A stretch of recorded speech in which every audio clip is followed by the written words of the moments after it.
Hello viewers, Shivan Ahmed online touch চ্যানেলের পক্ষ থেকে আপনাদের সকলকে স্বাগতম। আশা করি সকলেই ভালো আছেন। তো আমি আজকে আপনাদের সঙ্গে আবার নতুন একটি ভিডিও নিয়ে হাজির হয়েছি। আজকের আমার যে ভিডিওর বিষয় সেটি হচ্ছে একটি মডেল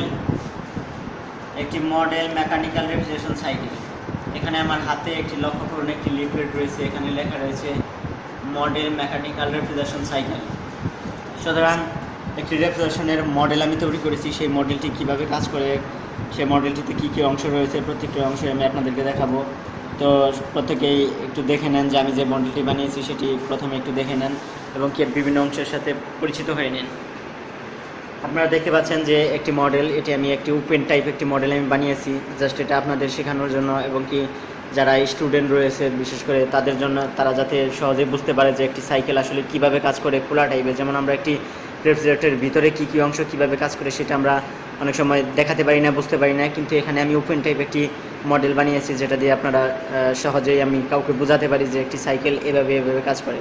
সুতরাং চলুন আমরা এর বিভিন্ন অংশের সঙ্গে প্রথমেই পরিচিত হয়ে যাই। এখানে আপনারা যে কালো যে অংশটি দেখতে পাচ্ছেন, আমি যেটার উপরে হাত রেখেছি, এটা হচ্ছে এক ধরনের কম্প্রেসর।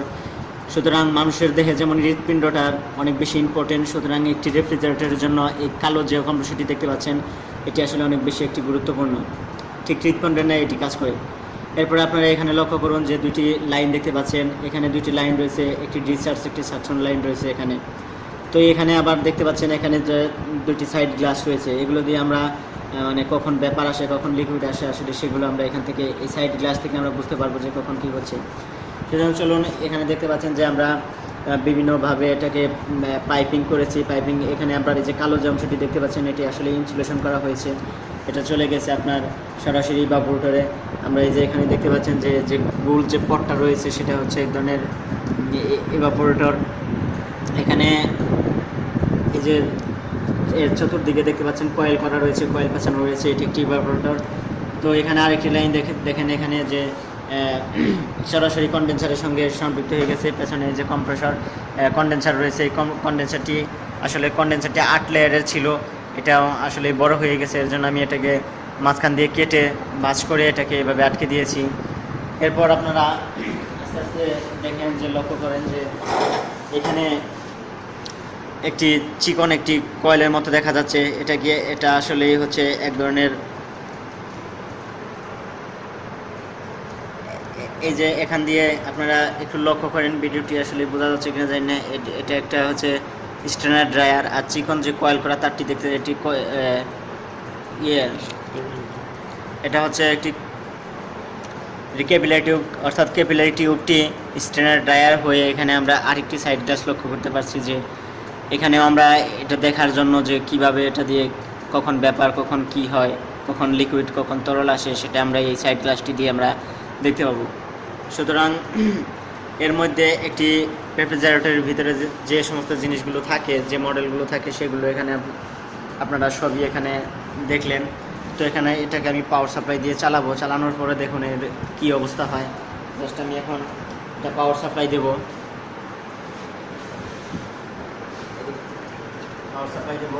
পাওয়ার সাপ্লাই দেওয়ার আগে অবশ্যই মাস্ট বি আমাকে এম্পিয়ার মিটার লাগবে, আর এম্পিয়ার মিটারটি অবশ্যই সঠিক স্কেলে সেট করতে হবে। এখানে আমি সেট করে নিলাম, এম্পিয়ার মিটারটি আমি সঠিক স্কেলে সেট করে নিয়েছি। জাস্ট এম্পিয়ার মিটারটি আমি লাইনে লাগাবো।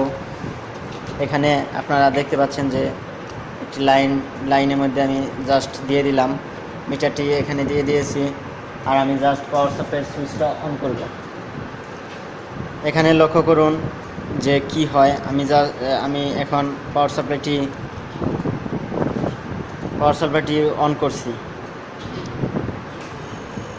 দেখেন এখানে মিটারের মধ্যে কি শো করছে, এখানে মিটারে 0.917 এরকম একটি এম্পিয়ার শো করছে। এখন আমার কম্প্রেসরটা কিন্তু অলরেডি চলতেছে, বাট কম্প্রেসর চলার শব্দটি আসলেই আপনারা বুঝতে পারতেছেন না, কিন্তু কম্প্রেসর যে আসলে চলতেছে তা আমরা মিটার থেকে বুঝতে পারি। 0.8 কারেন্ট নিচ্ছে। তো কিছুক্ষণ চলার পর আমরা দেখতে পারবো যে আমাদের ইভাপোরেটরে আইস জমে যাবে। এখানে ইভাপোরেটরটি আমি যাতে আইসটা জমতে পারে সেজন্য আমি এটাকে গ্লাস দিয়ে চতুর্দিকে আমি গ্লাস করে দিয়েছি। এখানে আপনারা অবশ্যই বুঝতে পারতেছেন যে এটাকে আমি চতুর্দিক থেকে গ্লাস করে দিয়েছি। কিছুক্ষণ পরে আমরা এখানে যে ইভাপোরেটর রয়েছে, যে এখানে চতুর্দিকে যে কয়েলটি রয়েছে, কয়েলের মধ্যে সাদা সাদা বরফ দেখতে পাবো। সুতরাং কম্প্রেসরটি চালু করা হলে যে কম্প্রেসর থেকে হাই প্রেশার ব্যাপার কন্ডেন্সারে যায় এবং কন্ডেন্সার থেকে কেবিলের টিউবের মাধ্যমে ইভাপোরেটরে আসে, সেখানে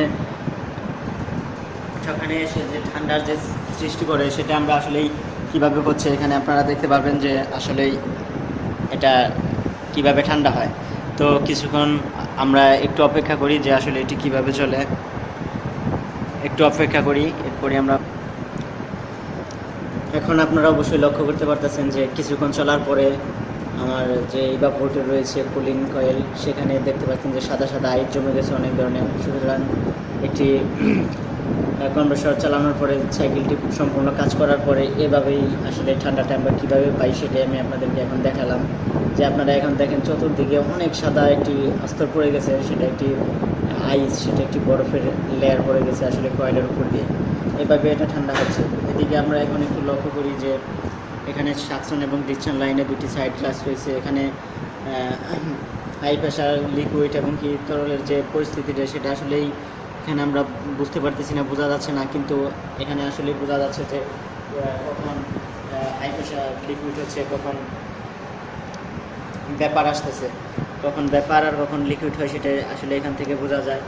তো এদিকে আরেকটি যে সাইড গ্লাস রয়েছে এখানেও ঠিক সেম, এটাও আসলেই বোঝা যাবে। যদি আপনার এখানে ভিডিওতে অবশ্যই বোঝা যাচ্ছে না, কালো দেখাচ্ছে, কিন্তু এখানে যদি আমরা ভালোভাবে লক্ষ্য করি তাহলে অবশ্যই দেখতে পারবো যে এখানে যে লিকুইডটা আসছে বা আসছে কিনা সেটা আমরা এখান থেকে সহজে বুঝতে পারি।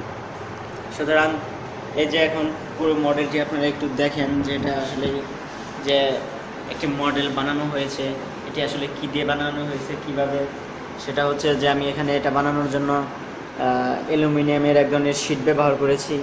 আর চতুর্দিকে সাইড গ্লাস করার জন্য, অর্থাৎ যেখানে কুলিং কয়েলটা বসানো হয়েছে ওইখানে বসানোর জন্য আমি চারিদিকে গ্লাস ব্যবহার করেছি, হোয়াইট গ্লাসগুলো। আর নিচে আমি কম্প্রেসরটা যেটার মধ্যে বসিয়েছি এটাকে বসানোর জন্য এখানে আমি এক ধরনের কাঠ ব্যবহার করেছি এবং কাঠের উপরে আমি পেইন্ট করে দিয়েছি।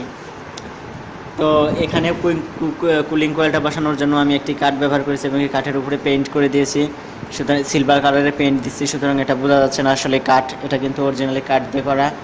আর আমি যে মডেলটি বানিয়েছি, এই ধরনের কোনো মডেল যদি আপনারা কেউ বানাতে চান বা কীভাবে বানাবেন, এই ধরনের যে কোনো ধরনের হেল্প লাগলে আমার সাথে যোগাযোগ করতে পারেন। আমি আমার সাধ্যমতো চেষ্টা করব হেল্প করার জন্য।